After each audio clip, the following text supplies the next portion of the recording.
한국의 한 요리 프로그램에 영국인 부부가 초청을 받았습니다. 그날의 메인 요리는요, 보양식인 이 장어였습니다. 여러분도 혹시 장어를 이렇게 비호감으로 여기시는 분들도 계시겠지만 저는 장어 요리를 정말 너무 좋아하거든요. 그런데 이 장어가 이제 메인 재료라는 것이 소개가 됐더니 이 영국인 부부의 얼굴이 갑자기 확 굳어졌습니다.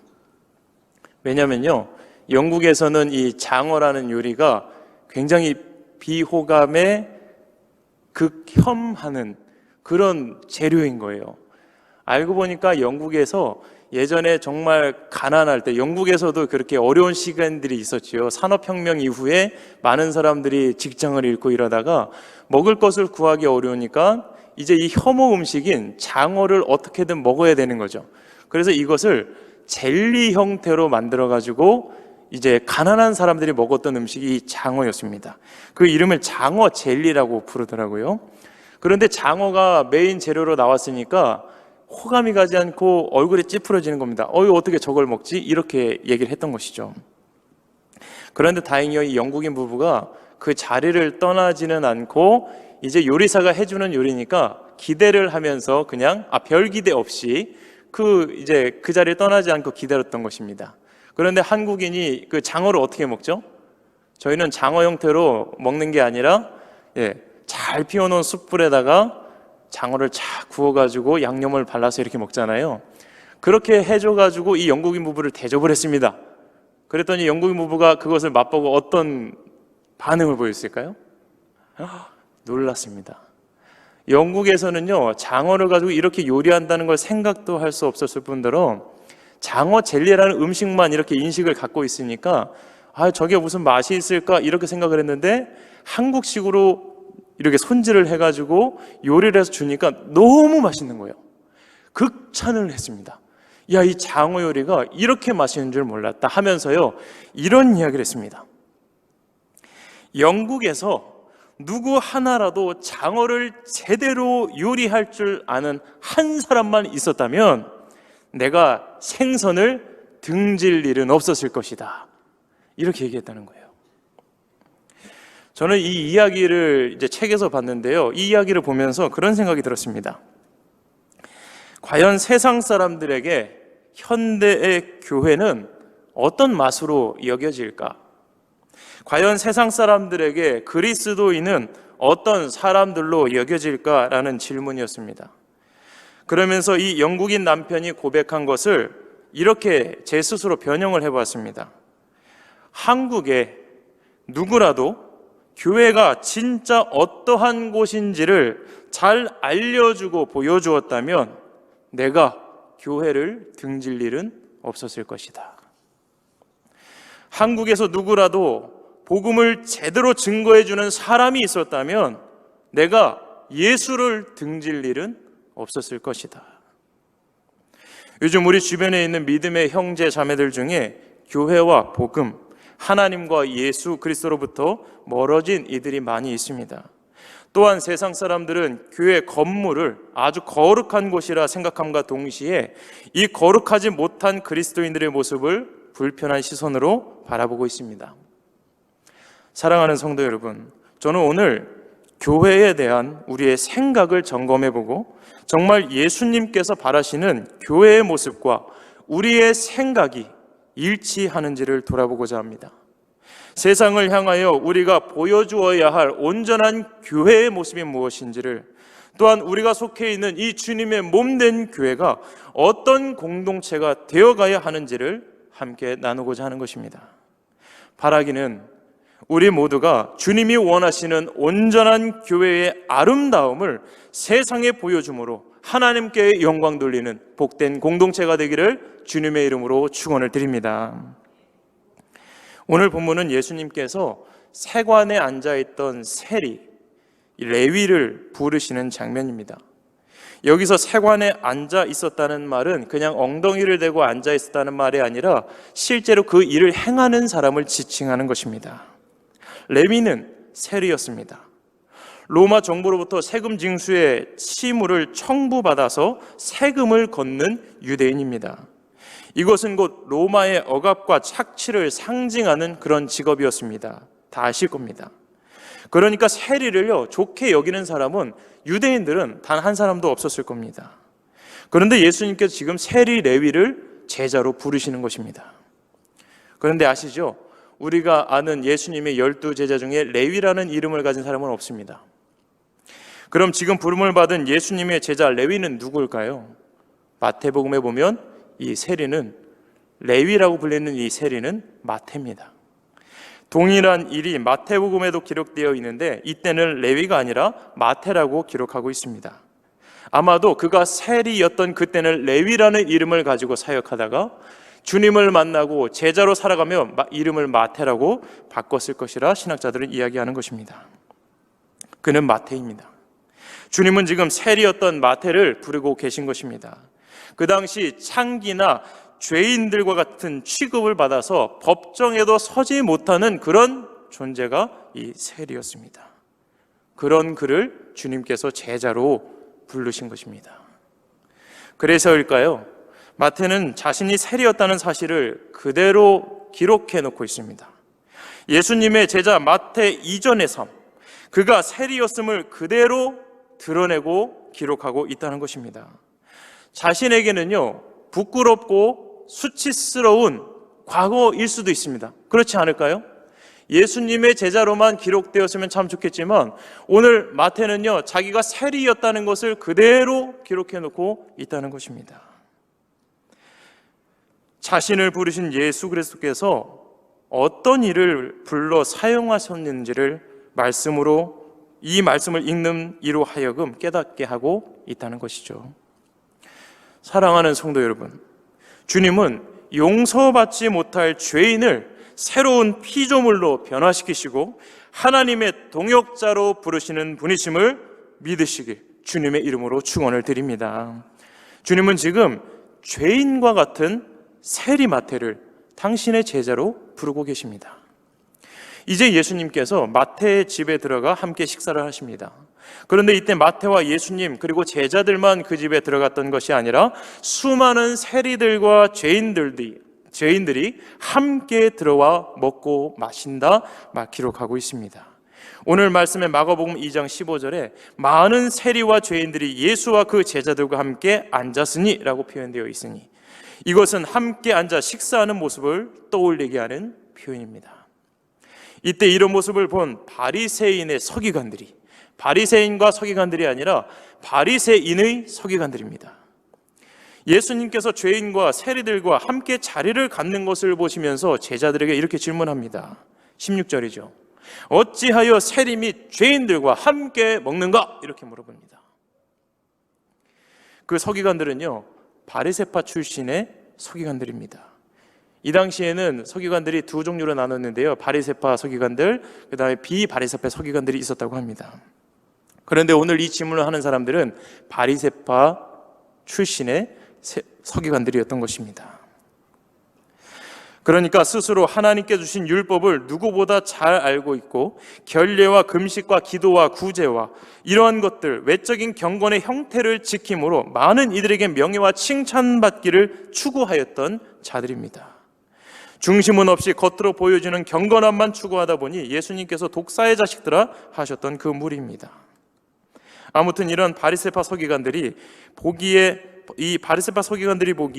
율법을 가르치는 예수가 어떻게 율법에 규정된 정결한 음식과 부정한 음식을 구분하지도 않고 죄인의 무리들과 어울리시는 것을 바라보면서 비판의 냉소를 보냈던 것입니다. 이해가 되지 않았던 것입니다. 당시 통념으로는 공동체로부터 소외당하고 멸시당하던 이런 무리들은 결단코 하나님 나라의 복을 얻을 수 없다고 여겼던 자들인데 그들과 함께 식사하고 계시니 바리새인들의 입장에서는 이해가 되지 않는 것입니다. 이에 예수께서요, 그것을 들으시고 그들에게 이렇게 대답하십니다. 17절입니다. 같이 한번 읽어보겠습니다. 시작. 예수께서 들으시고 그들에게 이르시되 건강한 자에게는 의사가 쓸데없고 병든 자에게라야 쓸데있느니라. 나는 의인을 부르러 온 것이 아니요 죄인을 부르러 왔노라 하시니라. 아멘. 예수님께서는 지금 아무 거리낌 없이 그들과 식탁의 교제를 나누셨고, 이 식탁의 교제야말로 주님께는 가장 큰 기쁨인 것을 그들에게 드러내셨던 것입니다. 누가복음 15장에도 죄인을 영접하고 함께 식사하시는 예수님께 딴지를 거는 바리새인들과 서기관들이 등장합니다. 그때 예수님은 이른 양 한 마리의 비유를 드시면서 내가 이 죄인들과 함께 머물면서 그들이 주님께 돌이킨 이것이 나의 큰 기쁨이다, 그 무엇으로도 비교할 수 없는 기쁨이라고 우리 가운데 가르쳐 주셨던 것입니다. 이것이 오늘의 본문 말씀입니다. 저는 오늘 본문의 말씀을 이 대림절에 묵상하면서 예수님께서 이 땅에 오신 이유를 다시 한번 마음에 새기게 되었습니다. 주님은 이 땅에요, 의인을 위해서 오신 것이 아니라 죄인을 위해서 이 땅에 오셨습니다. 마가복음 10장 45절에는 예수께서 이 땅에 오신 이유를 더욱 분명하게 말씀합니다. 인자가 온 것은 섬김을 받으려 함이 아니라 도리어 섬기려 하고 자기 목숨을 많은 사람의 대속물로 주려 함이라. 대속물은요, 대신 죽는 겁니다. 죄로 말미암아 죄인이 죄로 말미암아 죽을 수밖에 없는데 의인은 스스로 죄가 없다 하기 때문에 대속물이 필요하지 않습니다. 오늘 대속물이 되시기 위해서 이 땅에 오신 예수 그리스도는 죄인을 위하여 이 땅에 오셨다는 것을 우리 가운데 가르쳐주고 계신다는 것입니다. 예수님이 이 땅에 오신 이유는 죄인을 섬기려 하고 자기 목숨을 죄인의 대속물로 주려 오셨다는 것입니다. 그래서 예수님은 죄인들로 가득한 이 땅에 오셨고 죄인들의 집에 들어가셨으며 그들과 함께 떡을 떼시며 천국 복음을 전하셨습니다. 주님은 항상 죄인들과 함께 계셨고 사회적 약자들과 함께 계셨습니다. 사랑하는 성도 여러분, 우리가 이 귀한 대림절에 주님께서 이 땅에 오신 이유가 무엇인지를 다시 한번 마음에 새기셨으면 좋겠습니다. 주님은 죄인들을 위해 이 땅에 오셨습니다. 우리가 이 땅에 먼저 부르심을 받은 것 또한 죄된 세상 가운데 빛과 소금의 역할로 부르셨음을 기억하시고 이 부르심의 사명을 잘 감당하시는 복된 삶이 되시길 주님의 이름으로 축원을 드립니다. 주님은요, 의인을 위해서 이 땅에 오신 것이 아니라 죄인을 위해서 오셨습니다. 예수님께서 찾아가신 곳은 스스로 의인이라 여기며 목에 힘을 주고 있는 무리들 사이가 아니라 스스로 죄인이라 여기며 눈물 흘리는 무리들 가운데 찾아가셨다는 것입니다. 그리고 그 무리 가운데 한 영혼이 회개하여 아버지께 돌이키면 그것이 예수 그리스도의 가장 큰 기쁨이셨습니다. 그 일을 위해 예수님은 기꺼이 죄악이 만연한 이 땅에 몸을 입고 오셨고 죄인들과 함께 거하셨습니다. 이것을 우리는 성육신이라고 말합니다. 이러한 예수님이 교회의 머리가 되십니다. 교회는 예수님의 가르침을 따르며 교회의 모든 기준은 예수 그리스도가 되어야 합니다. 예수님의 이러한 모습을 우리가 오늘 말씀 가운데 발견했다면 교회는 어떤 곳이어야 합니까? 교회는요, 오늘 말씀에 근거한다면 예수님께서 죄된 세상 가운데 찾아오신 것처럼 죄인을 위하여 찾아오신 것처럼 교회는 죄인들에게 가야 합니다. 죄인을 위하여 열려있는 곳이 바로 교회여야 합니다. 교회가 있어야 할 것은 죄인들 사이입니다. 교회가 세상을 떠나 있어서는 안 됩니다. 교회는 죄악된 세상에 더욱 적극적으로 침투해야 합니다. 아직 구원받지 못한 그들이 있는 곳으로 더욱 파고들어야 합니다. 예수님은 자칭 의인이 아니라 죄인들을 위해 이 땅에 오셨기 때문입니다. 그런데 저는 가끔 포기하고 싶을 때가 있습니다. 이 복음을 전하는 것이 너무 어려워서 그 어느 복음 가사처럼 이런 찬양이 있죠. 죄 많은 이 세상은 내 집 아니네, 내 모든 보화 저 하늘에 있네, 저 천국 문을 열고 나를 부르네, 나는 이 세상에 정들 수 없도다. 이런 찬양이 있습니다. 이 찬양을 부르면서요, 빨리 천국으로 막 불려갔으면 좋겠다, 이런 상상도 합니다. 그런데요, 베드로후서 3장 10절에서 13절에 보면 초대교회 성도들을 위로하는 베드로의 편지가 적혀 있는데 이 말씀에서 우리는 주님의 마음을 발견하게 됩니다. 교회가 있어야 할 것을 발견하게 됩니다. 제가 한번 읽어드리겠습니다. 그러나 주의 날이 도둑같이 오리니 그날에는 하늘이 큰 소리로 떠나가고 물질이 뜨거운 불에 풀어지고 땅과 그 중에 있는 모든 일이 드러나리로다. 이 모든 것이 이렇게 풀어지리니 너희가 어떠한 사람이 되어야 마땅하냐? 거룩한 행실과 경건함으로 하나님의 날이 임하기를 바라보고 간절히 사모하라. 그날에 하늘의 불이 타서 풀어지고 물질이 뜨거운 불에 녹아지려니와 우리는 그의 약속대로 의가 있는 곳인 새 하늘과 새 땅을 바라보도다. 이렇게 고백합니다. 우리는 지금 그의 약속대로 의가 있는 곳인 새 하늘과 새 땅을 바라보는 것입니다. 지금 우리가 불의한 이 땅 가운데 발을 딛고 살아가지만 우리의 눈을 들어 주님의 의로운 나라를 기대하자는 말씀입니다. 베드로는 지금 초대교회 성도들에게 속세를 완전히 떠나서 천국을 바라보라 권면하는 것이 아니라 불의가 가득한 지금 내가 살아가고 있는 이 땅 가운데서 이곳에서 하늘의 소망을 바라보며 거룩한 행실과 경건함으로 살아가라 권면하고 있는 것입니다. 사랑하는 성도 여러분, 우리는 가끔 전도를 멈추고 사람들과의 관계를 정리하고 나 혼자 살아가고 싶은 욕구를 느낄 때가 있습니다. 다 포기하고 싶을 때가 있어요. 그리고 이 사회가요, 나노 사회로 가고 있습니다. 타인이 나의 삶에 미치는 영향을 최소화하는 그런 흐름으로 가고 있다는 것입니다. 쉽게 말하면 서로 관심 끄고 살자는 시대로 가고 있습니다. 다른 누군가의 관계 때문에 피해보는 것도 싫고 신경 쓰는 것도 싫어서 차라리 혼자 있겠다는 것입니다. 이러한 사회적 흐름의 교회는 어떤 곳이 되어야 합니까? 이 사회적 관계를 포기해서도 아니 되고요, 오히려 이런 사회적 흐름 속에서 더욱 외로워질 수밖에 없는 이들을 향하여 손을 내밀어야 하는 것입니다. 소외된 죄인들을 위하여 교회는 손을 내밀어야 하는 것입니다. 그들에게 찾아가야 하는 것입니다. 사랑하는 성도 여러분, 그러니 포기하지 마십시오. 자녀와의 관계도요, 포기하지 마십시오. 이웃과의 관계도 포기하지 마십시오.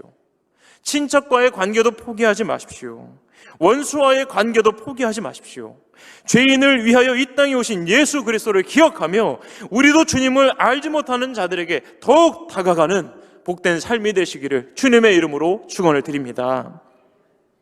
이것이 교회다운 교회의 첫 번째 모습입니다.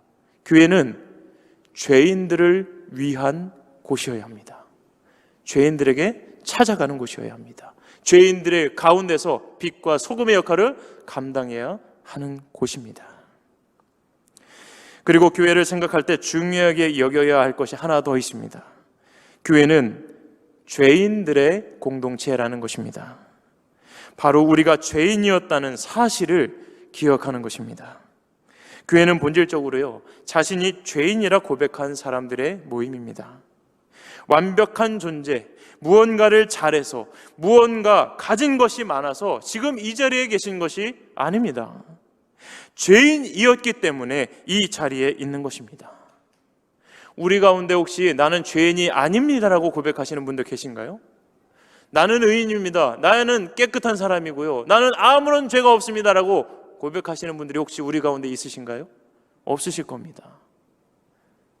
부자여서 이 자리에 있는 것도 아니고요, 자녀가 많아서 여러 가지 세상적으로 뛰어난 사람이시기에 이 자리에 있는 게 아니라요, 우리 교회는요, 우리 공동체는요, 교회 공동체는요, 죄인이라 고백하기 때문에 이 자리에 모여 있는 거잖아요. 죄인의 공동체입니다. 이것이 우리가 잊지 말아야 할 과거이자 현재이자 미래입니다. 우리는 본질상 진노의 자녀였고요, 죄인이었으나 하나님께 믿음으로 의롭다 함을 얻은 자들이잖아요. 믿음으로 의롭다 칭함을 받은 거잖아요. 이것이 이신칭의입니다. 주님께서요, 우리를 죄 없다, 의롭다 여겨주시는 겁니다. 우린 죄인입니다. 약하고 추한 죄인임을 깨달았기 때문에 예수님을 믿고 죄사함의 은혜를 기뻐하는 것 아니십니까? 죄사함의 은혜를 알기에 기꺼이 헌신하고 주님을 따르는 것 아니신가요? 교회는 본질적으로 죄인들의 모임입니다. 여기서 한 가지 짚고 넘어가자면, 우리가 보통 교회를 생각하면 건물을 먼저 떠올립니다. 가끔 택시를 타고요, 제가 사랑의 동산교회를 가자고 말씀을 드리면 용재동에 있는 그 큰 교회요, 이렇게 말씀을 하십니다. 맞는 말이죠. 용재동에서 가장 건물이 크고 아름다운 교회입니다. 그렇습니다. 우리 교회 건물은요, 정말 크고 웅장합니다. 그리고 영적인 쉼을 누리기에 충분한 정원도 소유하고 있습니다. 그러나 이러한 건물이요, 교회를 뜻하는 에클레시아라는 단어를 다 표현할 수는 없습니다. 전부 담아내지는 못합니다. 교회라 불리던 에클레시아는 밖으로 불러 모으다라는 뜻을 가지고 있습니다. 이것이 세상에 불러 모아진 구별된 자들의 모임, 곧 예수 그리스도를 구주로 고백하는 성도의 모임을 지칭하는 단어가 바로 이 교회 에클레시아입니다. 그러니까 이 에클레시아라는 단어는요, 장소에 중점을 둔 게 아니라 모여있는 사람들이 어떤 사람들인지가 더 중요하다는 겁니다. 누가 모여있는지가 중점이 되는 단어가 이 바로 교회라는 단어입니다. 그러므로 교회는 건물이 아니라 예수 그리스도를 믿는 자들이 함께 모여있을 때 교회가 되는 것입니다. 그곳이 가정이든 건물이든 이렇게 아름다운 예배당이든 예수님을 믿는 자들이 모이면 그것이 교회가 되는 것이죠. 그래서 예수님을 믿는 저희 가정이 이 아름다운 예배당에 들어올 때 이렇게 표현할 수 있습니다. 교회가 건물에 들어간다, 이렇게 표현할 수 있는 것입니다. 교회가 건물에 들어간다. 교회는 건물이 아니라 예수님을 믿는 사람들의 모임입니다. 지금 우리가 예수님의 이름으로 이렇게 모여있기 때문에 주님이 이 공동체의 머리가 되시고, 그리고 이곳에 계시며 우리와 함께 계시는 것입니다. 교회는 우리 모두입니다. 우리의 교회의 머리는 예수 그리스도이시고 우리는 그의 지체입니다. 교회는 본질적으로 죄인들을 위한 것이고 죄인들의 모임입니다. 죄인들이 모인 곳이며 죄인들이 있는 곳으로 가야 하는 그런 공동체입니다. 그렇다면 우리가 여기서요, 오늘 이 말씀을 근거로 우리의 삶을 한번 되돌아보면 좋겠습니다. 그렇다면 우리는 우리 자신을 누구라 여기며 신앙생활하고 계십니까? 우리가 교회의 지체로서 내가 죽을 수밖에 없는 죄인이었음을 기억하고 겸손한 자세와 마음으로 섬기며 사랑하고 계십니까? 우리는 자칭 의인입니까? 아니면 진실된 죄인입니까? 교회가 수천 년의 세월을 지나오면서 언제부터인가 우리의 의식 속에 교회는 거룩한 곳이기 때문에 거룩한 모습, 거룩한 성도만이 올 수 있는 곳으로 생각할 때가 있습니다. 그리고 몸가짐을 굉장히 조심하고요, 주일에 교회 올 때는 아주 잘 갖춰 입고 오십니다. 실수하지 않으려고 행동과 언변을 매우 조심하게 하는 것을 우리는 알고 있습니다. 저도 혹여나 성도님들이나 청소년들에게 혹시나 말실수로 이 아이가 마음에 상처를 입을까 말할 때도 굉장히 조심스럽고 잘 갖추고 이렇게 나오는 것이죠. 조심하는 편입니다. 이것은 배려이고 다른 누군가를 사랑하는 마음에서 우러나오는 것입니다. 그런데 이것이요, 어느 순간부터 변질이 됐습니다. 누군가를 배려하기 위한 것이기보다는 내가 거룩한 자라고 보이기 위해서, 내가 죄가 하나도 없는 사람처럼 보이기 위해서, 나는 완벽한 자라는 것을 누군가에게 보이기 위해서 그 목적과 의도가 완전히 변화된, 변질된 그러한 목적을 가지고 깨끗함을 추구하는 그런 모습들이 보인다는 것입니다. 교회에 오면 적어도 세상에서의 나의 모습이 아니라 완전히 다른 나의 모습, 실수하거나 약한 모습을 보이지 않으려 애쓰기 시작했다는 것입니다. 마치 아담과 하와가 자신의 죄로 말미암아 드러난 부끄러움과 수치를 무화과 나뭇잎으로 어떻게든 가려보려는 그런 시도가 우리 가운데 있다는 것입니다. 그래서 우리는 서로에게요, 약함을 잘 드러내지 않습니다. 그렇지 않으세요? 교회 와서요, 우리의 약함, 여러 성도님들에게 있는 약함을 이렇게 허심탄회하게 나눌 수 있는 그런 성도님들이 계십니까? 그렇다면 정말로요, 복된 것입니다. 우리는 자신을 잘 드러내지 않습니다. 마치 죄인이 아닌 것처럼, 깨끗한 것처럼 치장하고 꾸미고 자신을 감춥니다. 여기서 끝이 아닙니다. 우리에게 있는 약점과 고통과 어려움과 모난 부분은 감추려 하는 동시에요, 오히려 거룩하지 못한 모습을 보이는 누군가를 바라보면서 꺼려하고 불편해하고 욕을 한다는 것입니다.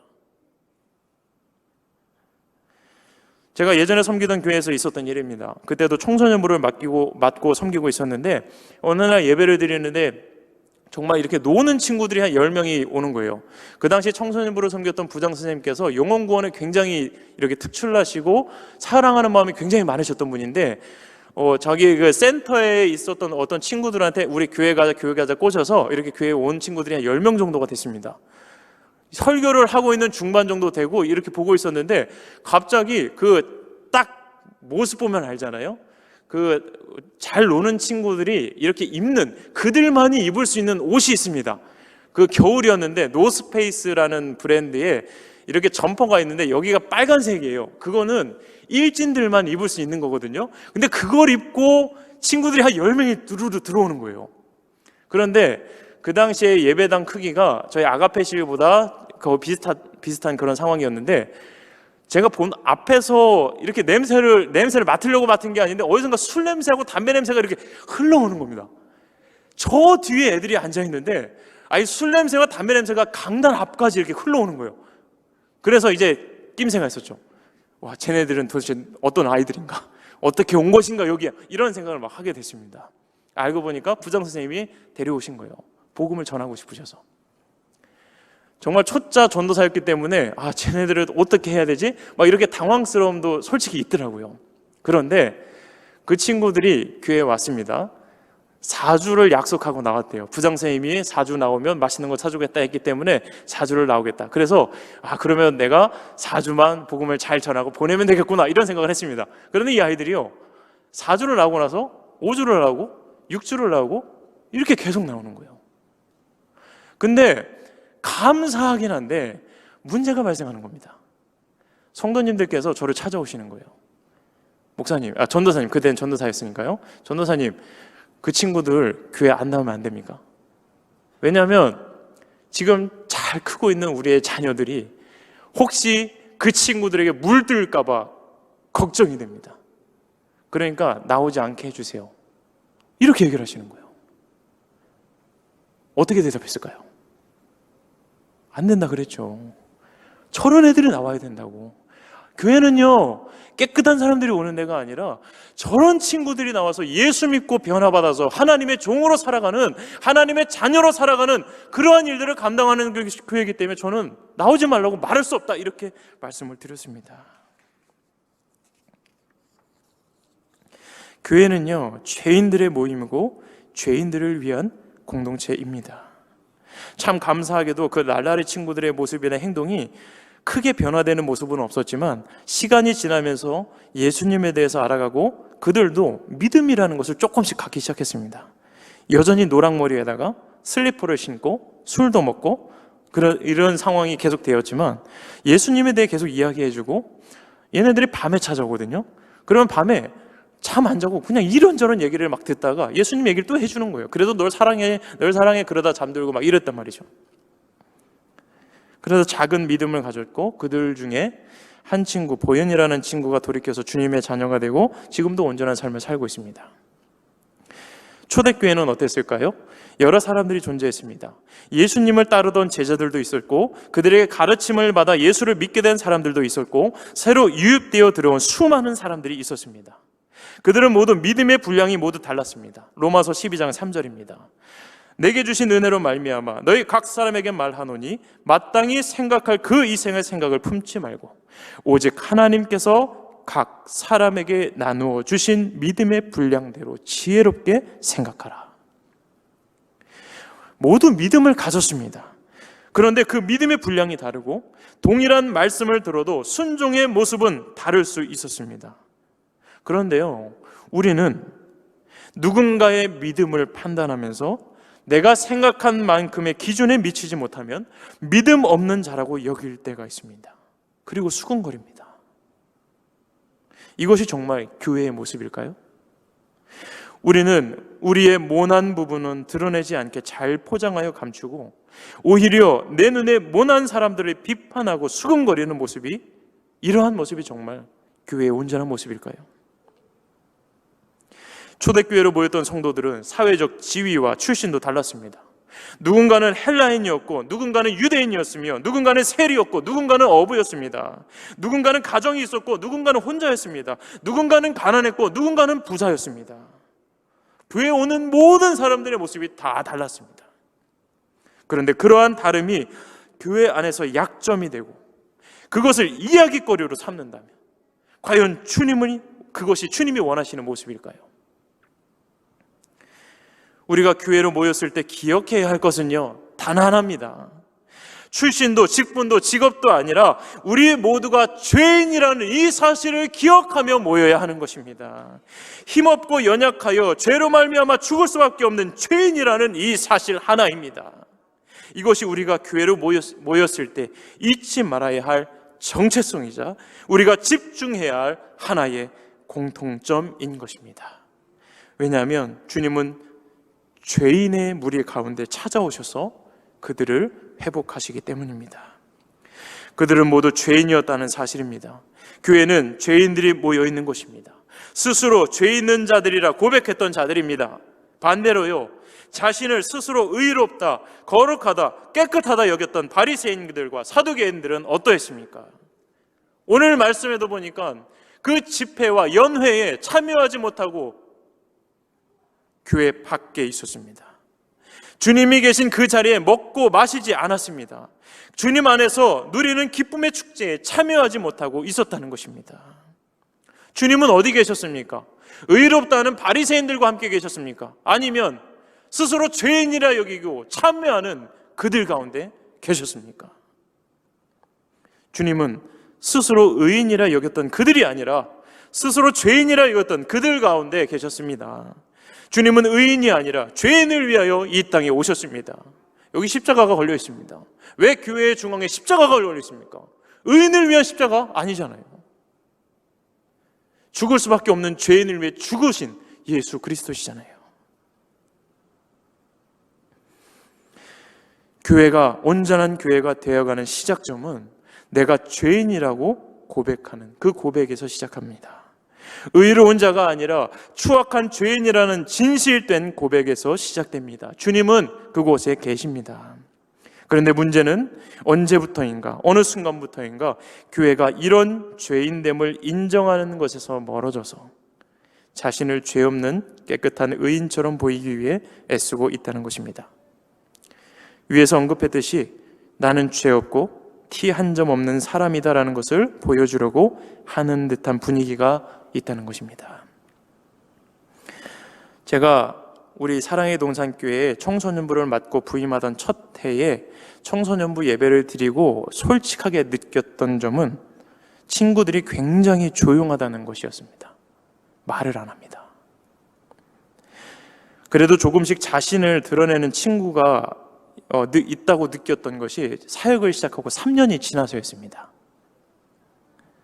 저는 친구들이 오면 일주일 동안 무슨 일이 있었는지, 어떤 어려움이 있었고 고민이 있었는지 들어보고 싶은데 친구들끼리 모여 있는 데서 친구들이 거의 자기 이야기를 하지를 않는 거예요. 그런가 보다 했습니다.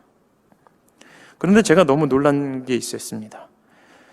교회에서요, 아주 조용하고 아무 말도 하지 않는 그런 친구가 밖에 신방을 가서 만나니까요, 이 친구가 1시간 반 동안 쉬지 않고 이야기를 하는 겁니다. 자기한테 있던 고민들 막 이야기하고 자기에게 일어났던 일들 막 친구들 이야기를 막 하는데 제가 1시간 반 동안 어안이 벙벙했습니다. 아니, 교회에 오면 그렇게 조용한 친구들이 밖에서 만나니까 완전 180도 다른 사람인 거예요. 왜 그럴까?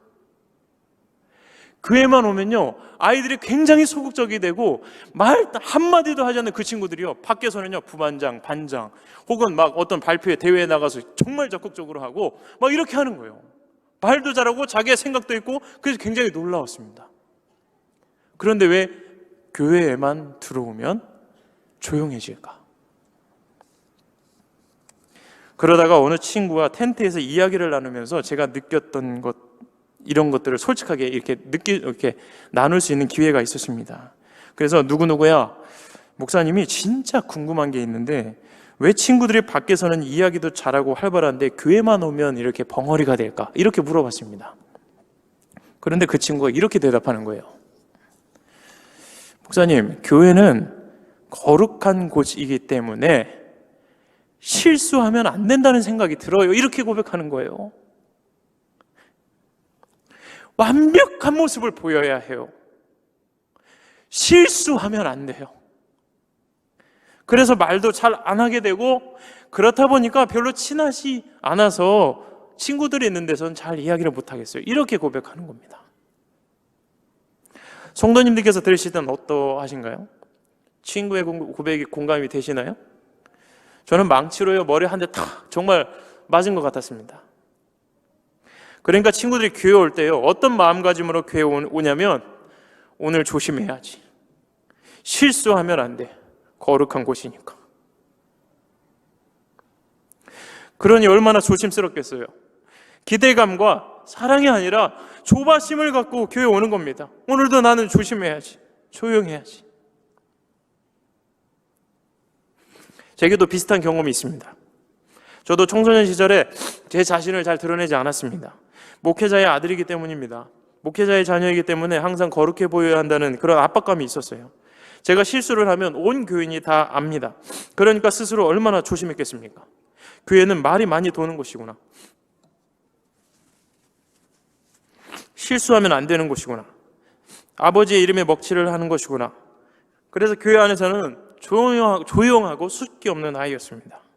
그러나 학교 가면 또 다른 모습으로 살아가는 그런 아이였습니다.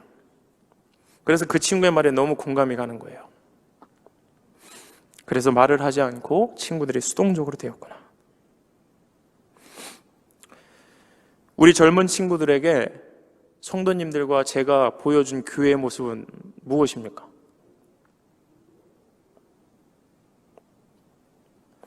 우리는 우리의 자녀들에게 교회에 대해 무엇을 보여주었던 것입니까? 교회는 실수하지 않는 깨끗한 사람들만 모인 곳입니까? 실수를 용납하지 않는 그런 곳입니까?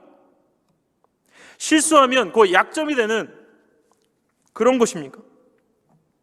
오히려 교회가 죄인을 멀리하고 스스로 깨끗하다 여기며 의인이라 자신을 속이고 있는 것은 아닙니까? 요한복음 1장 1절과 8절과 10절에 만일 우리가 죄가 없다고 말하면 스스로 속이고 또 진리가 우리 속에 있지 아니할 것이요, 만일 우리가 범죄하지 아니하였다 하면 하나님을 거짓말하는 이로 만드는 것이니 또한 그의 말씀이 우리 속에 있지 아니하니라. 이렇게 말씀합니다. 우리가 죄 없는 자처럼 행동하는 것은 스스로를 속이는 것이고 하나님을 거짓말하는 자로 만드는 것입니다. 바리새인들과 다를 바 없다는 것입니다. 그러나 서로 연약함을 인정하고 그것을 마음 편히 나누고 위로함을 얻는 그런 공동체가 된다면, 세상이 나의 아픔에 관심이 없어도 나의 어려움을 방관하여도 교회인 우리가 그런 한 사람에게 찾아가 도움의 손길을 내민다면, 진심으로 그를 위해 기도해 준다면 그들은 교회를 어떻게 바라보게 되겠습니까? 저는 진심으로 2022년 우리 교회에 이런 진실되고 속 깊은 나눔이 서로 간에 이루어지고 약함을 약점이 되게 하는 것이 아니라 약함 때문에 오히려 그를 더욱 귀히 여기는 참된 교회의 모습이 다시 회복되어지길 간절히 소망합니다.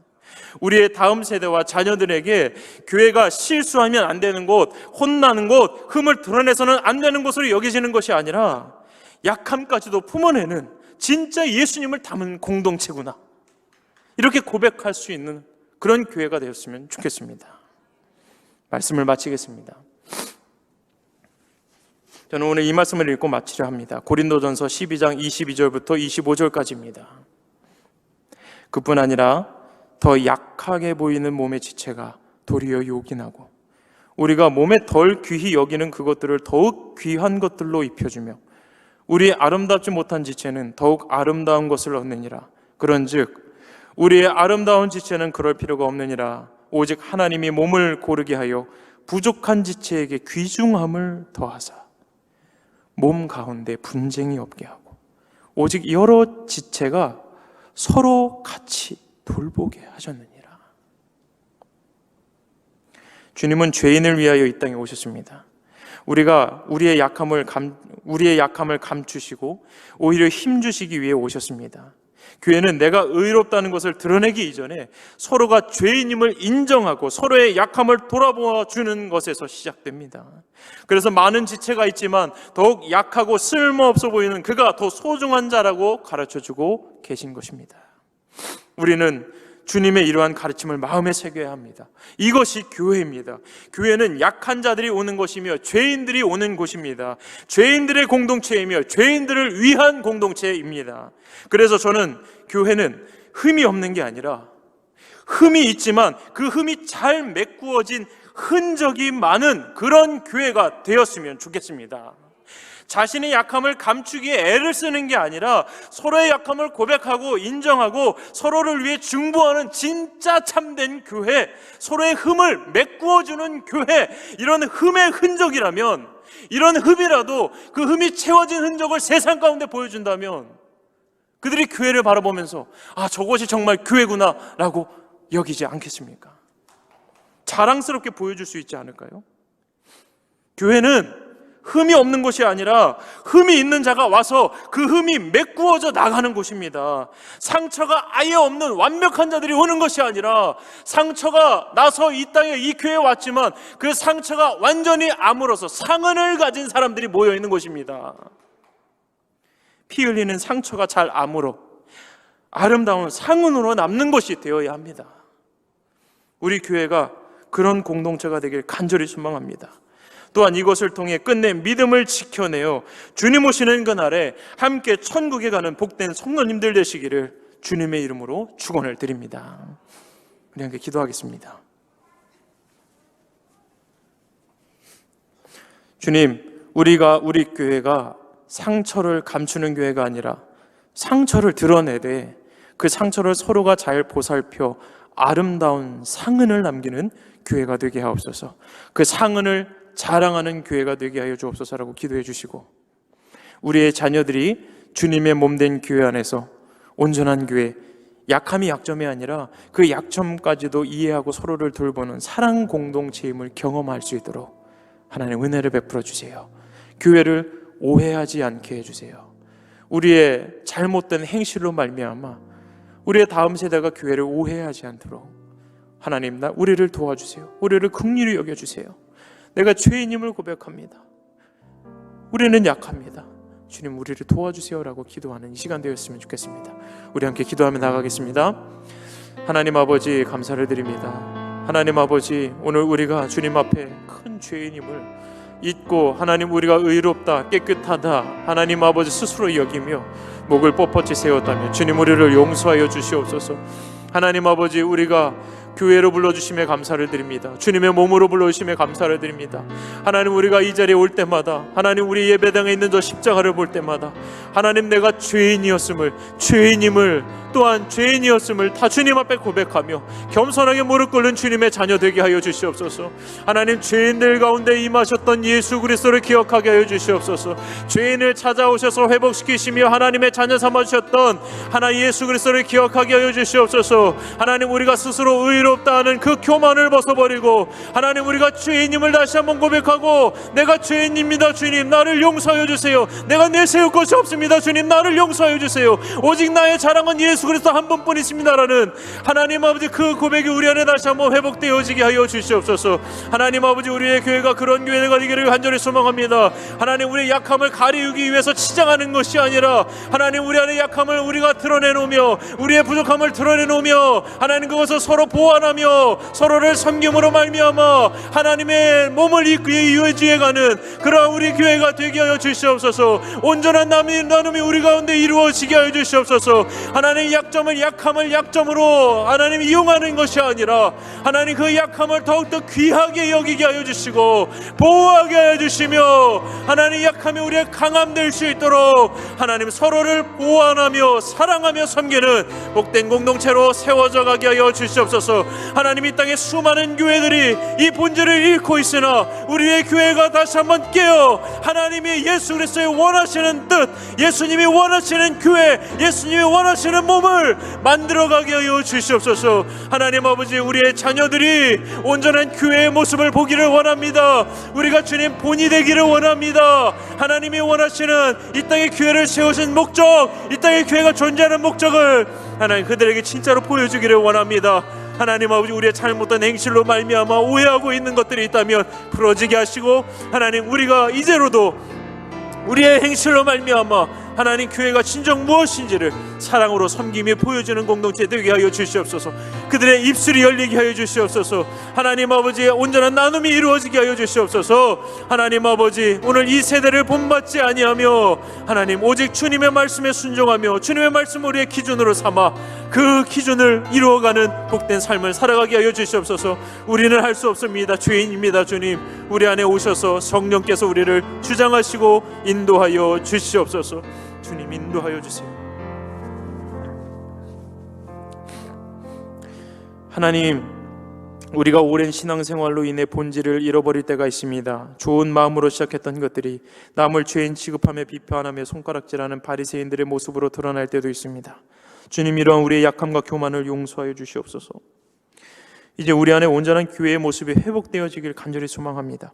깨끗하게 치장하기보단 진리 앞에 순결하게 하시고, 약점을 약점이 되게 하기보단 그 약함 때문에 더욱 돌아보아주고 귀중하게 여기는 예수 그리스도의 공동체가 되게 하여 주시옵소서.